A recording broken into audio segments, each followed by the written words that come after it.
បាទជំរាបសួរបងប្អូនទាំងអស់គ្នាឥឡូវមកជួបគ្នាម្ដងទៀតហើយនៅក្នុងការរៀនមេរៀនកុំព្យូទ័រថ្ងៃនេះខ្ញុំមានមេរៀនមួយដ៏សំខាន់សម្រាប់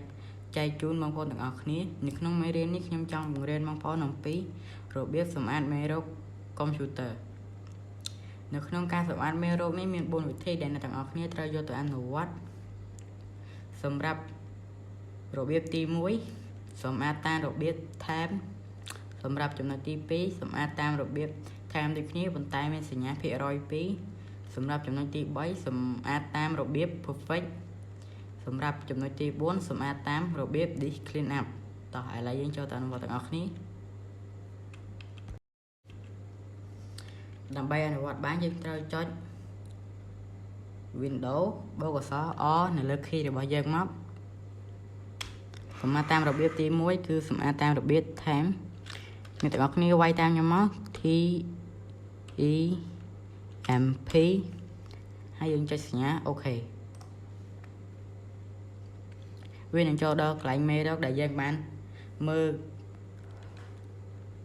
ដើម្បីសម្អាតបានយើងចុចមកយើងចុច Ctrl អក្សរ A យើងចុច Mouse ស្ដាំពីពាក្យ delete វានឹងទៅអស់ឥឡូវយើងចូលមកចំណុចទី2យើងរបៀបថែមដែរតែមានសញ្ញាភាគរយ Ctrl អក្សរ O យើងវាយមកភាគរយ T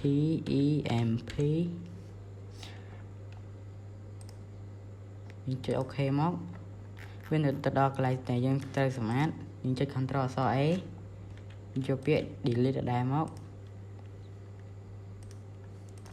សម្រាប់ចំណុចទី3យើងចុច Ctrl អក្សរ O ដដែលមកវាយពាក្យថា perfect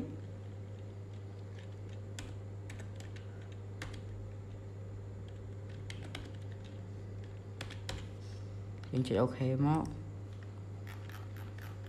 ដើម្បីសម្អាតបានយើងចុច Ctrl អក្សរ A មកស្ដាំពាក្យ delete ដដែលមកវានឹងទៅអស់ឥឡូវចូលដល់ចំណុចទី4យើងវាយចុចកន្លែងនេះមក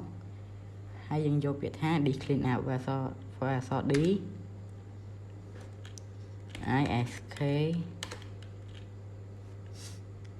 សម្រាប់ខ្ញុំធ្លាប់បានប្រើពីមុនមកវានឹងចេញឲ្យនៅខាងលើនេះខ្ញុំចុចវាមកវានឹងចេញផ្ទាំងបែបនេះយើងត្រូវចុចសញ្ញាគ្រីទាំងអស់មកហើយយើងចុចពាក្យថាអូខេ